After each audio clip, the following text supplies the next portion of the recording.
Salut les amis, j'espère que vous allez bien. Ce soir, je vous emmène où? Eh bien, au château de Murol, perché sur un piton volcanique à plus de 100 mètres au-dessus du village. Le château de Murol veille sur l'Auvergne depuis le début du 10e, 11e siècle. On ne sait pas trop.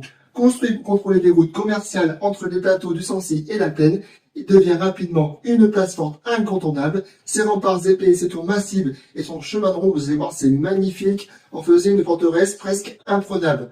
Ensuite, au XVe siècle, la forteresse passe aux mains de la puissante famille d'Estaing. On en a déjà parlé. Sur leur impulsion, Murol se transforme, on renforce petit à petit les défenses, les salles, on y développe une véritable vie seigneuriale. Le château devient un symbole d'autorité, mais aussi un lieu d'apparat, où s'organisent des banquets, des réceptions, mais là où se prenaient aussi les décisions politiques locales.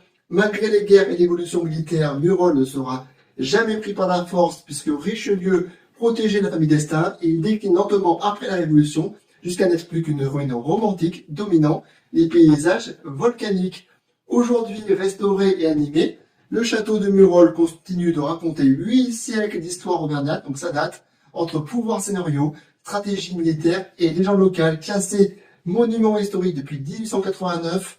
C'est un très beau château, vraiment, allez-y, c'est très beau à voir, c'est plus de 200 000 visiteurs depuis 2020. Et si vous avez encore un petit peu d'énergie, vous pouvez faire les 2 petits kilomètres qui séparent le château de Murol et le lac Chambon et prendre une petite glace, notamment l'été, au lac Chambon. Vous allez voir, c'est super sympa, il y a beaucoup de visiteurs et c'est vraiment très cool. Allez, à bientôt, je vous souhaite et ciao!